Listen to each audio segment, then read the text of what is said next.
নমস্কার, আমি সায়নী বন্দ্যোপাধ্যায়। কৃষ্টির পর্দায় আপনাদের সকলকে স্বাগত। আজকে কিন্তু কোনো ইন্টারভিউ নয়, আজকে একটি অন্যরকম বিষয় নিয়ে কথা বলবো। ভোজন রসিক বাঙালির খুব প্রিয় একটি খাবারকে নিয়ে আজকে কিছু ইনফরমেশন আপনাদের সাথে শেয়ার করব।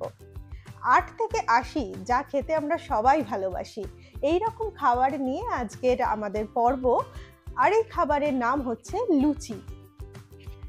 লুচি কবে থেকে বাঙালি সংস্কৃতির মধ্যে এলো, কবে লুচির সাথে বাঙালির এত আত্মীয়তা, এত ভালোবাসা সবকিছু তৈরি হলো, সেইটা নিয়ে কখনো আমরা কি এতটা ভেবে দেখেছি? বোধহয় নয়।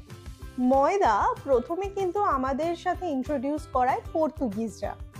তখন কিন্তু ময়দা ইউজ হতো একটা ডো বানিয়ে, সেখান থেকে পাউরুটি, একটা বেকারির জিনিস বানানোর জন্য ওরা ইউজ করতেন, এবং পর্তুগিজরাই প্রথম ময়দা আমাদের বাঙালি সংস্কৃতির মধ্যে নিয়ে আসে। সেইটাকে ধীরে ধীরে বাঙালি এক্সপেরিমেন্ট করতে করতে সেখান থেকে ছোট ছোট লেচি কেটে সেটাকে একটা ফ্রাইড আইটেমে তৈরি করতে, নানা রকম এক্সপেরিমেন্ট করতে করতে সেখান থেকে কিন্তু লুচির আবিষ্কার হয়।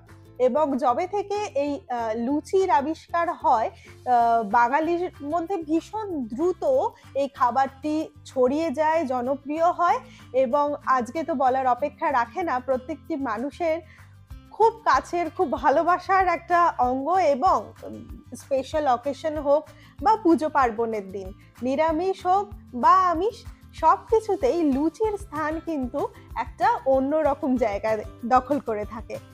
আরেকটা কথা, আমাদের এই যে লুচি শব্দটা, এটা কিন্তু সংস্কৃত শব্দ রুচি এই কথাটি থেকে এসেছে বলে মনে করা হয়, বা অনেক সময় এটাও বলা হয় যে হিন্দি শব্দ লোচ কথাটা থেকেও কিন্তু এই লুচির কথাটার উৎপত্তি হতে পারে। রুচি বা লোচ যেটাই হোক না কেন, আমাদের বাঙালি সংস্কৃতিতে পুজো পার্বণ থেকে শুরু করে আমিষ নিরামিষ সব কিছুতে এই লুচির যে মাহাত্ম্য, তা আলাদা করে আর বলার অপেক্ষা থাকে না। তবে আমরা আজকের আগে পর্যন্ত হয়তো অনেকেই জানতেন, হয়তো নয়, আমার মনে হলো সবার সাথে শেয়ার করি। এই লুচির এই যে ইন্ট্রোডাকশন আমাদের মধ্যে পর্তুগিজদের মাধ্যমে এসছে, এই বিষয়টা কিন্তু খুব ইন্টারেস্টিং। সুতরাং আমরা যে খাবারটা ভালোবাসি, সেই খাবারের ইতিহাস, সেই খাবারের কোথা থেকে আমাদের সংস্কৃতিতে এলো, সেইটা আমার মনে হয় জানাটা একটুখানি আমাদের প্রয়োজন না হলেও আমার মনে হয় জিনিসটা ভালো, কারণ জ্ঞান তো কোনো সময়তেই অকারণ বা অপ্রয়োজনীয় হতে পারে না। সুতরাং এবার থেকে লুচি খেলে এই কথাটা কিন্তু অবশ্যই মনে রাখবেন।